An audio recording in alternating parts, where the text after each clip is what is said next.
जवाब मिल पाना काफी कठिन है।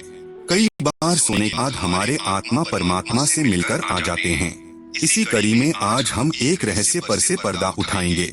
आज का सवाल है कि सोने के बाद आत्मा कहाँ जाती है। सोने के बाद आत्मा घूमने के लिए जाती है। अगर कोई बांध ले आत्मा को तो क्या होगा? इस सवाल का जवाब हर इंसान को जानना बेहद ही जरूरी है। मित्रों, आपसे अनुरोध है, आप भगवान श्री कृष्ण के भक्त हैं तो कमेंट में जरूर लिखिएगा जय श्री कृष्णा। कुछ भौतिकतावादी लोग इस वीडियो को स्वीकार नहीं कर पाएंगे क्योंकि उनको लगता है कि यह सब पाखंड है। असल में पाखंड जैसा कुछ होता नहीं है। आत्मा कोई पाखंड नहीं है। आत्मा एक जीव है जो कभी नहीं मरता है। कुछ पत्रिकाएं आपको यह बता सकती हैं कि आत्मा नहीं होती है, लेकिन मित्रों, अब तो विदेशी वैज्ञानिक भी आत्मा को सिद्ध कर चुके हैं। खैर, इसके बारे में हम बाद में विस्तार पूर्वक से बात करने वाले हैं। एक श्लोक में भगवान कृष्ण कहते हैं कि हे पार्थ, आत्मा को ना शास्त्र काट सकते हैं, ना आग जला सकती है, ना उसे हवा उड़ा सकती है और ना ही उसे कोई दुख होता है। आत्मा सदा ही अमर रहता है। दोस्तों, कुछ लोग कहते हैं कि सोने के बाद आत्मा पता नहीं कहां कहां की यात्रा करते हैं। कभी तो आपने सोचे होंगे कि सोने के बाद आत्मा आखिर जाती कहां है। सपनों का मनोविज्ञान शुरू से ही मनुष्य के लिए कौतूहल का विषय रहा है। दार्शनिकों, वैज्ञानिकों और मनोचिकित्सकों ने अपने अपने ढंग से इसकी व्याख्या की है। दोस्तों, जैसा कि आप सभी को मालूम है कि जब हम सब गहरी नींद में होते हैं तो हम सब स्वप्न देखते हैं। सपना आज भी शोध का रोचक विषय बना हुआ है। हालांकि स्वप्न शास्त्र बहुत कुछ कहता है, पर वैज्ञानिक आज भी उलझा हुआ है। उसे अचेतन मन की भाषा मानते हुए भी अभी तक कोई निश्चित मत नहीं बन पाया है। हजारों साल पहले यूनान के दार्शनिक हिप्पोक्रेटस का मानना था कि नींद के बाद आत्मा शरीर से निकलकर यहाँ वहाँ घूमती है। उस स्थिति में वह जो देखती या सुनती है वही स्वप्न है। प्लेटो ने अपनी पुस्तक टाइमेमस में स्वप्नों को दैहिक एवं मानसिक लक्षणों की अभिव्यक्ति के रूप में बताया है। अरस्तु ने लिखा है कि मनुष्य ही नहीं, भेड़, बकरियां, गाय, कुत्ते और घोड़े आदि भी सपने देखते हैं। सनातन ज्ञान कथा चैनल आप सभी को हार्दिक स्वागत करता है और आपसे हाथ जोड़कर अनुरोध करते हैं कि कृपया हमारे चैनल पर पहली बार आए हैं तो चैनल को सब्सक्राइब अवश्य कीजिएगा। वीडियो पसंद आए तो अपने दोस्तों के पास शेयर जरूर कीजिए। हमारे मन में बहुत सारे सवाल उठते रहते हैं। उन्हीं में एक सवाल यह आता है कि सोने के बाद आत्मा कहाँ जाती है। आइए विस्तार से जानते हैं, बने रहे वीडियो के अंत तक। जब हम रात में सोते हैं तो उस समय आत्मा का क्या होता है? क्या वह शरीर में रहती है या फिर कहीं चली जाती है? और भी ऐसे कई सारे सवाल होते हैं जिनका जवाब इंसान जानना चाहता है, क्योंकि हर कोई चाहता है वह अपने बारे में सब कुछ जाने। और जब आत्मा की बात आती है तो लोग इसके प्रति ज्यादा जिज्ञासु हो जाते हैं। वह जानना चाहते हैं कि आखिर हम इसके बारे में कैसे जान सकते हैं। बहुत सारे लोग तो ऐसे होते हैं जो साधु संत की मदद लेते हैं और उनसे जाकर इस बारे में बात करते हैं। पुराणों के अनुसार आत्मा की गति और उसके किसी लोक में पहुंचना का वर्णन अलग अलग मिलता है।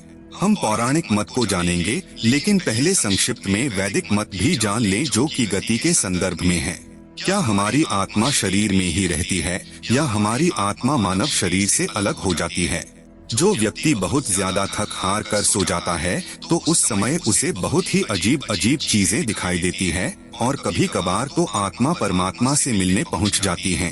तब हमें ऐसा प्रतीत होता है कि हमारी मृत्यु हो चुकी है और हम भगवान के पास आ गए हैं। हम उन्हें साक्षात देखते हैं, जिससे हमें काफी सुकून महसूस होता है और वहां से आने के मन नहीं करता है, क्योंकि सोने के बाद हमारा शरीर बिल्कुल मृत की तरह हो जाता है और कई बार तो इंसान को जगाने पर भी वह नहीं जागता है, क्योंकि उस समय उसकी आत्मा बहुत दूर जा चुकी होती है, जिस वजह से इंसान काफी देर में जाग पाता है। आप लोगों ने भी कभी कभार ऐसा महसूस किया होगा कि आपने अपने सपने में अपने इष्ट देवता को देखा है। आप उनसे बातें की हो या फिर आपने अपनी परेशानियों को उनको बताया है। वह आपको दर्शन दे रहे हैं और आप उन्हें देख रहे हैं। कई सारी ऐसी और प्रक्रिया होती हैं जो आपके लिए बहुत ही अनमोल होती हैं और बहुत ही शुभ होती है। आप यह सोचते हो कि आप अब यही रहे और बस इन्हीं को देखते रहे, पर यह सब आपकी आत्मा कर रही होती है।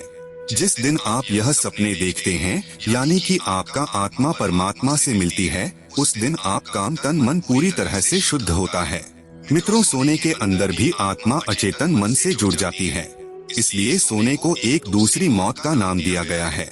सोने के बाद आपकी आत्मा भविष्य के अंदर जा सकती है। कभी कभी आपका आत्मा आपका भविष्य भी देखा है। दोस्तों, जैसा कि हमने आपको बताया, सोने के बाद आपका अचेतन मन आत्मा के सहारे भविष्य के अंदर जा सकता है।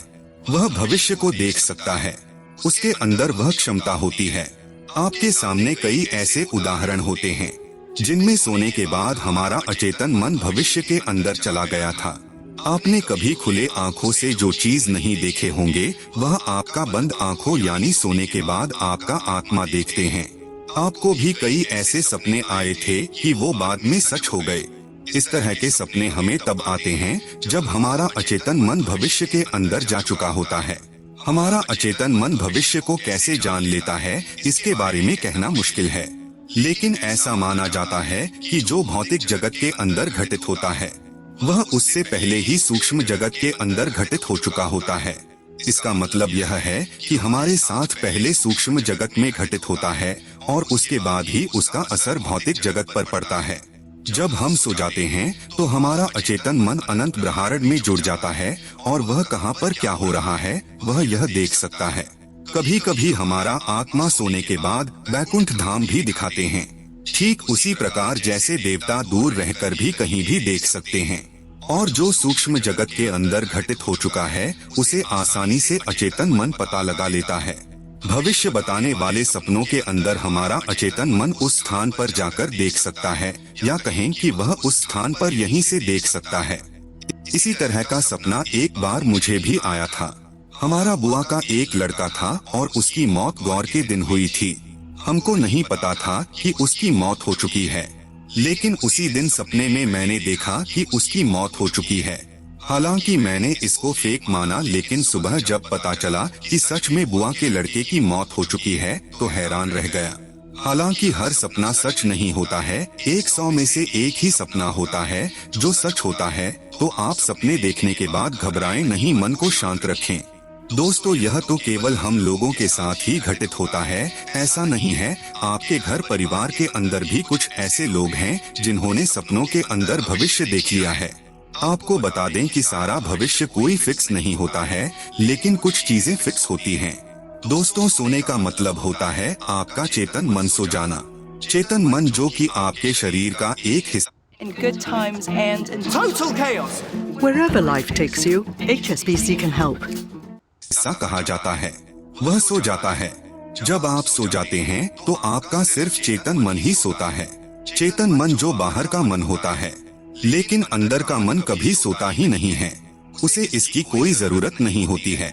चेतन मन जब सो जाता है तो हम बाहर की चीजों को देखना और सुनना बंद कर देते हैं, और देखते भी हैं तो यह चेतन मन की मदद से नहीं होता है।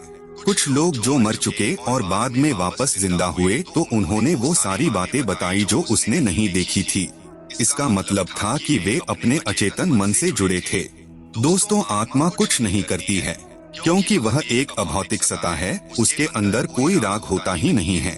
जब हम निर्गुण की बात करते हैं तो वह आत्मा ही होती है। जब हम सो जाते हैं तो हमारा अचेतन मन आत्मा से जुड़कर क्रियाशील हो जाता है, और उसके बाद हम सपनों के अंदर चलते हैं। इस तरह से देखकर हमें लगता है कि सोने के बाद हमारी आत्मा कहीं जा रही है। खैर, आपको पता होना चाहिए, यह नोविज्ञान से संबंधित गहन विषय है। इसका उत्तर बहुत विस्तृत है। आप इतना समझ लीजिए कि आत्मा कभी सोती नहीं है, हमेशा क्रियाशील रहती है जब तक वह शरीर में है। ऐसा कहते हैं कि मृत्यु के पश्चात अनंत आकाश में विलीन हो जाती है। वैसे तो इसका प्रामाणिक जवाब तो किसी के पास नहीं है, पर मैं अपने अनुभव और आत्मा के बारे में पढ़ने से पता चला कि आत्मा मस्तिष्क में सुई की नोक के बार एक सफेद रंग का चमकता एक बिंदु है, जो शरीर में हर जगह घूम घूम कर चेतना को बनाए रखती है। यदि आप सोच रहे हैं कि सोने के बाद आपकी आत्मा कहीं पर जाती है, तो आप गलत सोच रहे हैं। असल में आत्मा हर जगह पर सुलभ है, मतलब हर जगह पर उपलब्ध, लेकिन आपकी आत्मा कुछ कर्म के ढांचे के अंदर बंद हो जाने की वजह से आपको यह लगता है कि आप एक अलग इकाई हैं, लेकिन ऐसा नहीं है। यदि आप उस कर्म के ढांचे को हटा देते हैं तो आपकी आत्मा या मेरी आत्मा जैसी कोई चीज नहीं होती है। इसका मतलब यह है कि सोने के बाद आपकी आत्मा कहीं नहीं जाती है, उसे कहीं पर जाने की जरूरत नहीं होती है, लेकिन आपका मन गति करता है। इसी गति को हम अपनी आत्मा की गति मानते हैं। सपने में हम वर्तमान को देख सकते हैं।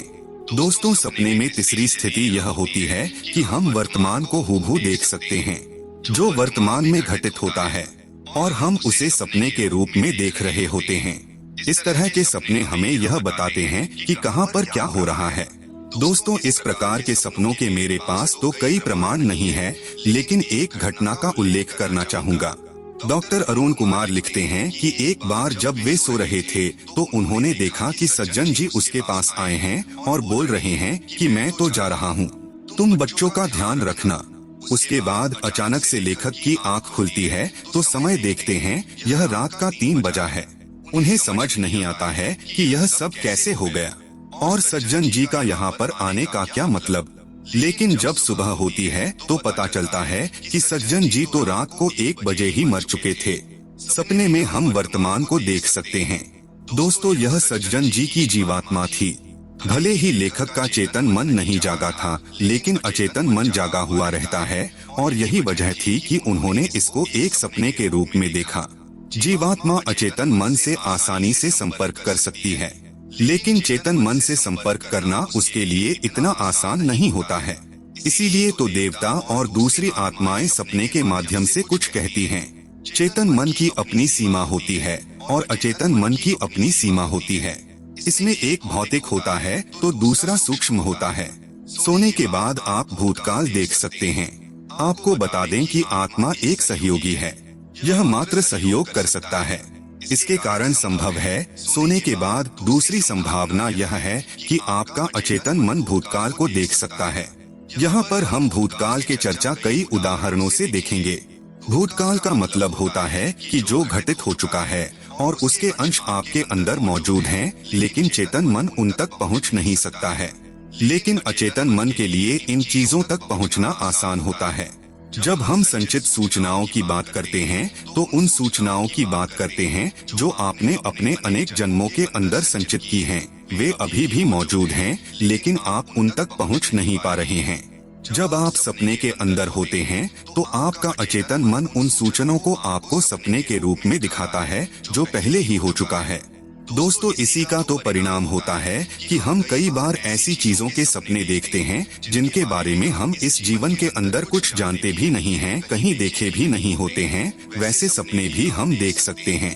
कई लोगों के साथ ऐसा होता है। एक महिला को सपने में एक ऐसा मंदिर दिखाई देता था जो उसने कभी देखा ही नहीं था।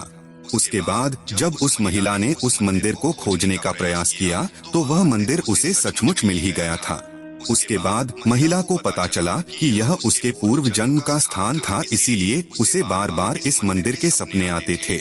इसका यही मतलब था कि सपने के अंदर अचेतन मन उसे यह सूचना दिखाने की कोशिश कर रहा था। शायद यह जागरूक करने के लिए था। इसी सिलसिले के अंदर आइए हम जानते हैं कि किस प्रकार से हमारा अचेतन मन पूर्व जन्म की घटनाओं के अंदर पहुंच जाता है। मैं बहुत दिनों से यह जानने की फिराक में था कि मैं अपने पिछले जन्म के अंदर क्या था, लेकिन मैं नहीं जान पा रहा था क्योंकि मुझे इसका पता नहीं था। खैर, उसके बाद मुझे अपने प्रश्न का हल निकालने का एक तरीका मिला और मैंने सोते समय इस प्रश्न को बार बार अपने अचेतन मन से करना शुरू कर दिया, और ऐसा रोज सोने से पहले करता था। लगभग 8 दिन तक लगातार करने के बाद मुझे एक सपना आया जिसके अंदर मैंने देखा कि मैं एक औरत हूँ और मैं एक काफी बड़े घर के अंदर जन्मी हूँ। अब जो मेरी माँ है वह उस जन्म में मेरी सास थी। हम लोग बहुत अधिक अमीर हैं। हालांकि मैं यह नहीं देख पाया कि उस औरत का मुंह कैसा था। दोस्तों, इस वीडियो के अंदर हमने यह जाना कि सोने के बाद हमारी आत्मा के साथ क्या होता है। असल में हमारा चेतन मन ही सोता है, अचेतन मन जागृत अवस्था के अंदर ही रहता है। इस संबंध में मैं आपको एक दिलचस्प घटना और सुनाता हूँ। असल में हमारे घर के अंदर जब नेगेटिव ताकतों का प्रभाव बढ़ जाता है तो हमें नींद नहीं आती है और हम काफी परेशान हो जाते हैं। रात को बार बार अचानक से आंख खुल जाना इसी बात का संकेत होता है। हमारे घर के अंदर देवताओं की मूर्तियाँ रखी हुई हैं। एक दिन हमने उन सबको उठाकर घर के बाहर बने मंदिर में रख दी थी। आपको बता दें कि हमारे घर के आसपास एक नेगेटिव ताकत है जो काफी समय पहले यहीं से होकर मर गई थी। और जहाँ नेगेटिव शक्ति होती है यानी भूत प्रेत होते हैं, वहाँ अजीब सा सपने आना आम बात है। वह प्रेत रूप में घूमती है। उसी दिन के बाद मेरे साथ गड़बड़ होना शुरू हो गया। मैं रात को सोता लेकिन बार बार मेरी आंख ना जाने कैसे खुल जाती, आज तक ऐसा नहीं हुआ था। और आंख खुलने के बाद मुझे यह एहसास होता कि कोई यहाँ पर है, हालांकि मैं किसी को देख नहीं पाया था। नेगेटिव शक्ति हर कोई नहीं देख पाता है। मैं भूल चुका था कि यह सब मूर्तियों के कारण हो रहा है। यह 9 दिन तक होता रहा और मुझे ऐसा होने के पीछे कारण समझ नहीं आ रहा था। उसके बाद 10वें दिन मैंने बार बार रात को नींद खुलने की वजह के बारे में सोचा और विश्लेषण किया तो पता चला कि यह मूर्ति के हटाने के बाद से ही हो रहा है। आपके घर में किसी भी देवी देवता के मूर्ति का होना कितना आवश्यक है, यह तो आपने जान चुके होंगे। उसके बाद मैंने उन मूर्तियों को वापस उसी स्थान पर रख दिया जहाँ पर वे पहले से ही थी। बस उसके बाद अपने आप मुझे नींद आने लगी।